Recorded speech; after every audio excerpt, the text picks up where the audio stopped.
Suicide Squad Kill the Justice League has gone quiet ever since the announcement of its delay to February 2nd of 2024. We've had no fresh news on the game since the delay announcement back in April, and everyone is now waiting on Rocksteady to give us an update since we're really just now 4 months away from the game's release. It's a weird one for me because I feel like we know so much about the game without knowing anything at all. Well, we're in luck. Well, kinda. While we don't have anything official from Rocksteady, we do seem to have a fairly reputable leak. I'm not one to typically cover leaks, but since we're all so desperate to hear more about this game, and this one seems to be fairly verified, I feel pretty safe covering it. So, what's new? Well, a leak over on Reddit that has now been verified as legit has gave us some new details on how the game is coming along, and exactly what Rocksteady intends to show when the game is re-revealed. You would therefore assume that sometime in the near future we are going to get a brand new trailer. Let's break this leak down bit by bit. It looks as though the game is going to have 2 editions, a day 1 edition for 70 quid and a deluxe costing a chunky 100 quid, granting 3 days early access, battle pass points and more costumes. This is something that's been extremely popular in the industry and is showing no signs of stopping whether you like it or not.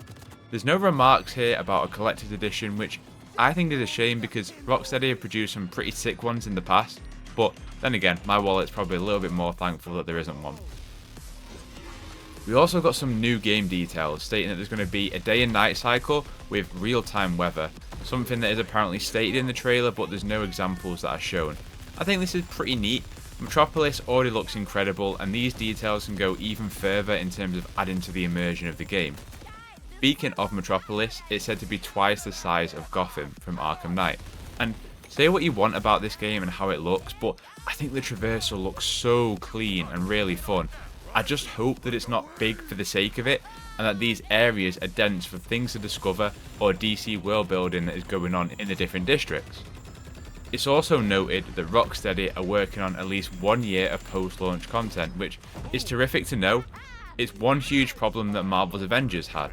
You can't build a live service game without content at a fast cadence. Avengers spent its first 5 to 6 months bug fixing and optimizing performance. Live service games, they have to launch well, and you have to have a steady supply of content from the off for people to dive into. Whether you wanted this game to be a live service or not, this is what it needs to prosper. They say new characters and missions are mentioned. I think an easy win and some good DC brand synergy would be to add Peacemaker, who's got Season 2 dropping at some point in 2024, hopefully. I'm going to make a separate video on who else I'd really love to see get added to the game. A few final things from the leak is that the game can be played 4-player online or solo, potentially walking back the game's original always online requirement, which it has to be said, like, this sucked to begin with, but we do need to get further clarification on that one. The last few tidbits say that there was no information on microtransactions or games as a service based stuff, and that the trailer makes a huge splash about really tailoring towards your own playstyle, with distinct traversal and combat, i.e. Deadshot, being more gunplay focused, and Harley Quinn probably being more melee focused. That's everything that the leak covered. Is it completely legit? I don't know. But we need news on this game, and if this leak is spot on, it seems that the trailer that the leak is covering is probably right around the corner, so let's see what happens. Personally, I can't wait to see more of this game and get my hands on it when it launches next year.